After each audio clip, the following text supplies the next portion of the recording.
Dans les universités américaines, les cours ont repris début septembre, marquant le début d'une nouvelle année scolaire pour des millions d'étudiants. Mais la reprise des cours s'est accompagnée de manifestations dans certaines des institutions les plus connues du pays. On rapporte qu'à Columbia, des manifestants se seraient alignés devant les grilles et auraient scandé des phrases telles que « Ne franchissez pas le piquet de grève, nous devons honorer la Palestine ». Selon certaines informations, l'une des statues du campus aurait été aspergée de peinture rouge, symbolisant le sang. Le semestre dernier a été marqué par de nombreuses manifestations dans les universités américaines, qui ont donné lieu à des affrontements violents et à des milliers d'arrestations. Les étudiants qui protestaient étaient furieux du nombre de civils tués à Gaza. Un certain nombre d'établissements ont durci les règles relatives aux manifestations afin d'éviter une répétition de ce qui s'est passé au printemps. Dans certains, des contrôles d'identité seront exigés et des agents de sécurité du campus seront présents pour empêcher l'installation de tentes. Certaines écoles ajoutent une formation sur l'antisémitisme à leur processus d'orientation.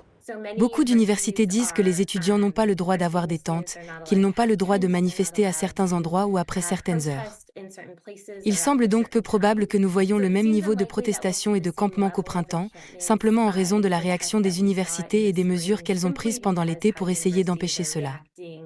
Au printemps, les manifestants ont exigé que leurs écoles cessent d'investir dans des fonds et des entreprises susceptibles de tirer profit des combats à Gaza. Ils ont également demandé aux universités américaines de rompre leurs liens avec les institutions académiques israéliennes. Jusqu'à présent, peu d'écoles ont reconsidéré leurs investissements, toutefois au moins une d'entre elles a fait des concessions en révélant où elle investit, et l'université Brown de l'Ivy League organisera un vote sur la question plus tard cette année. Un certain nombre de présidents d'universités ont démissionné ou ont été démis de leurs fonctions à la suite des manifestations, notamment les présidents des universités de Columbia, de Harvard et de Pennsylvanie. À l'approche de l'élection présidentielle américaine, les candidats au Congrès américain pourraient politiser davantage la situation. Lors de précédentes manifestations à l'université de Columbia, le président de la Chambre des représentants, Mike Johnson, a même tenu une conférence de presse pour critiquer ce qu'il considérait comme de l'antisémitisme sur le campus.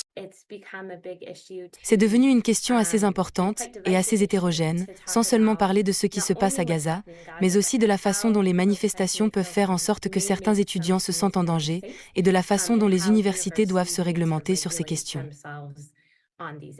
Jusqu'à présent, les manifestations n'ont pas atteint le niveau de chaos que nous avons connu au printemps, les universités se montrant prudentes pour éviter que cela ne se reproduise. Mais cela ne signifie pas qu'elles n'auront pas lieu, de nombreux étudiants étant toujours déterminés à faire entendre leur voix.